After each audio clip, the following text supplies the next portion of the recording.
আরও একটা সপ্তাহ আর একটা নতুন ভ্রমণ কাহিনী। এইবার আমরা বেরিয়ে পড়েছিলাম জলপাইগুড়ি থেকে।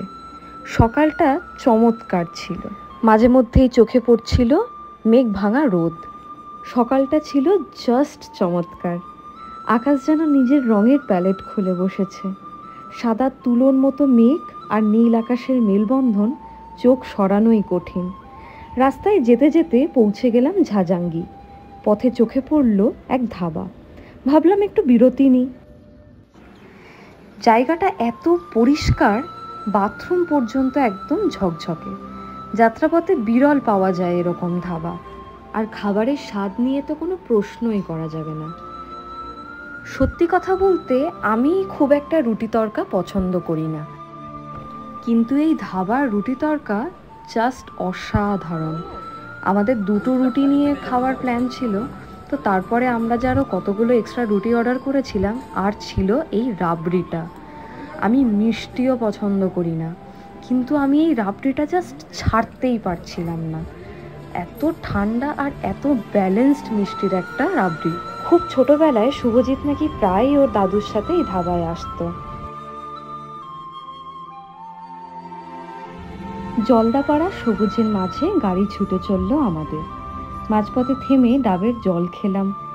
গরমে রোদে একেবারে প্রাণ জুড়িয়ে গেল।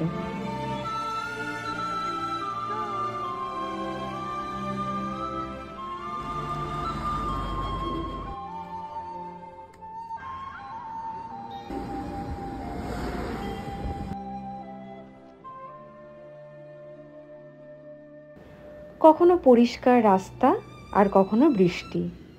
এরকম মেঘ বৃষ্টির মধ্যে দিয়ে এগোতে থাকলাম আমরা জয়গাঁওয়ের দিকে।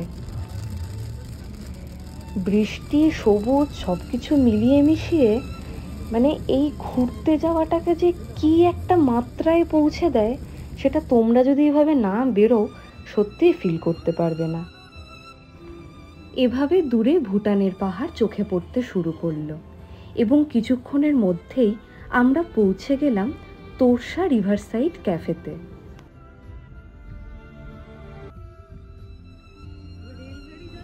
কি অপরূপ সুন্দর এই জায়গাটা, তাই না?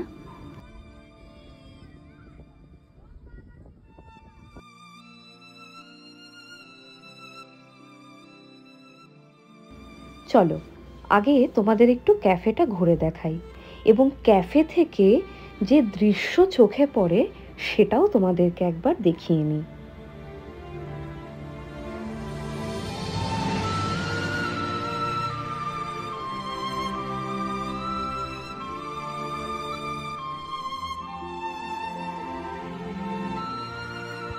এতখানি জার্নি করার পর আমাদের প্রত্যেকেরই প্রচণ্ড খিদে পেয়ে গেছিল। তাই একদমই দেরি না করে আমরা চটপট কিছু খাবার অর্ডার করেছিলাম।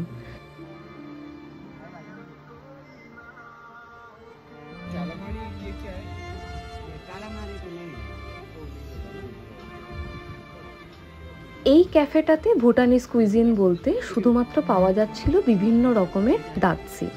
তার মধ্যে আমি অর্ডার করেছিলাম এমা দাৎসি।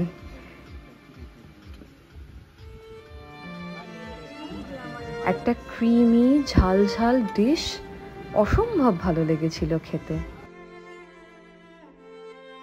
বাকিরা ভাত দিয়ে খাবে বলে যা অর্ডার করেছিল সেগুলোর থেকে ইমাদাচ্ছি দিয়ে ভাত খেতেই বাকিদের বেশি ভালো লেগেছিল।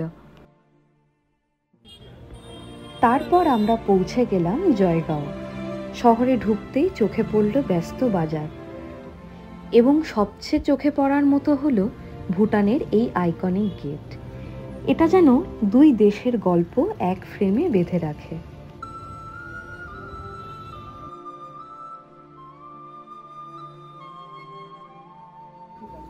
এই ব্যস্ত বাজারে যেটা আমার সবচেয়ে বেশি চোখে পড়ছিল, এই সারি সারি তিব্বতী দোকান। আর এই যে লাইনটা দেখতে পাচ্ছ, এটা হচ্ছে ভুটানে প্রবেশ করার জন্য পারমিট কালেক্ট করার লাইন। অসংখ্য ভুটানিজ জামা কাপড়ের দোকান, তিব্বতী দোকান, কাঠের হস্তশিল্প, রঙিন উলের জামা আর ভুটানের প্রার্থনা পতাকা সবই যেন ডাক দিচ্ছে।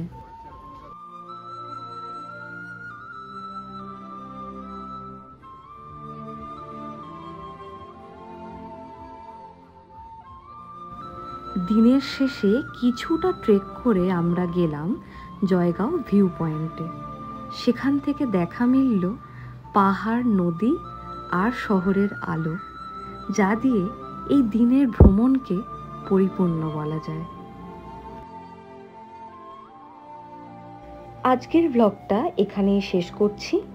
আমার চ্যানেলে এই ব্লগগুলো কেমন লাগছে সেটা জানাতে ভুলো না।